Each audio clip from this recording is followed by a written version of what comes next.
Kiniina harkaan firraa dha'uu dhiisa. Warreen fedha harkaan firraa dha'u sun ijoollee gargaaraan illee ta'u warri kiniina kun ammoo kanuma fuudhee ilmaanii abbaa ilmaanii kan xiqqoon warri baatii sadirraa eegali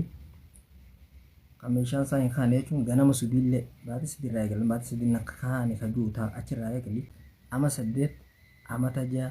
amata 5 amata 4 heddummachaa dhufe ama 3 akkasumatti laa namni kun hin fuune beeka. Maaliin akkaniif godhe maalirraa akkaniif godhe kan harka fiitiin if miidheeka bulee kanneen akkana harka fiitiin fuune namni kun hin fuune daldala akkamittiin fuudhaa wal ceeti kanamee akkamta bultii gora ta'a warri keessan haadha abbaan akka sadale maaf bultiin gorannee maan fuunee siin jessiira ati mooni si jiru waan bira istireesni kun waan biraa si fidi jedhamu maaltu si dhufa dhibee adda addaa si dhufaa mire. Akkam goote duba onneen sammuun ta'e yeroo hundi fayyaa si qabdi sin qabdu. Ati rakkoo ta'e ni beekta ammoo warri haadha abbaan kee rakkoon beeku. Ka rakkoon dhibeen rabbisi fidee dhiisi. Ka ati harkaan fi miitee kunoo akkasii warri fayyaa qabdan alhamdulillah jechuudha. Meeshaan kee fayyaa qabaatee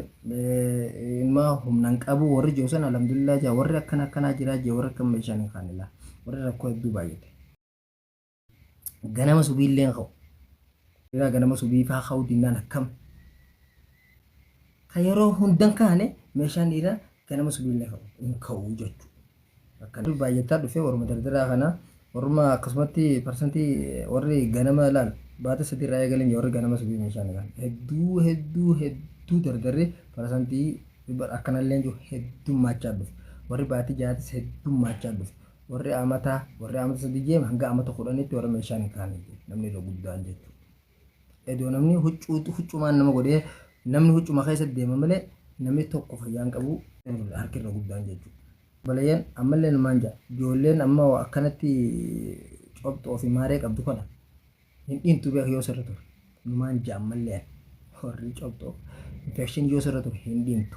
bakkisi gizee wallaanamaa deemaa yoo mana yaalaa hin dadhabe bakka isinitti dhiyaatu deema wallaanama dhiira ta'us dhalaa ta'us. Tana qofa nuti cunqina annumaan dubbada kanallee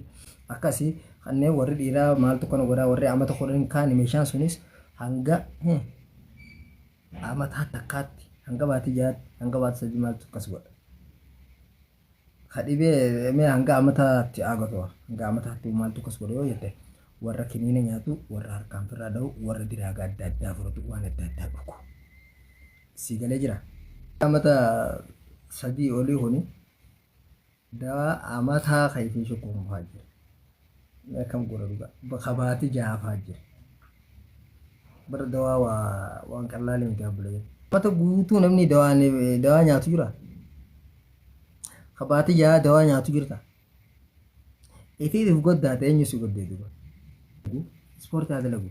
kinina farkan firra dawdisa akam gota amata firra dog amata fodani firra dai sinjarka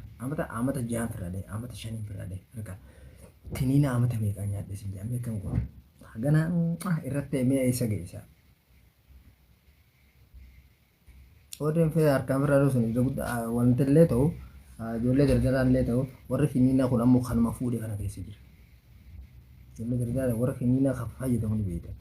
warruma fuudhee ilmaanii abbaa ilmaanii kana faadha eessa dhaqaa. Irra guddaa inumaa warrummaan kinina baay'isuu warruma abbaa ilmaanii warruma ilmaan qabu warruma gaartii qabu akkam gootaa rakkadhee birreessine kana meeqam naa gootaa deebi'ee amma inni kuni haadha manaa deema mana yaalaa dhaq iflaali ifiifuu inni sun ifi wallaanuu jechuudha isiisan maqaa balleessa meeqam sun jedhu fuutee haadha mana keetii wajjii jirta ilmaan irraa qabu gizee dhugaa wanni kun haa jiraatu ni jira jiruun jennu ni jira laafinni ni jira isa kana akkamittiin firraa hunda godhaa laafina kana maal faa nyaadheeti maal faa nyaachuu qaba akkamiin ta'uu qaba nyaatu maanoo wallaahi dhalaan ni beekti nyaata si wanta ta'uu ni beekti dhalaan nyaata si gargaaru ni beekti taffeete ni beekti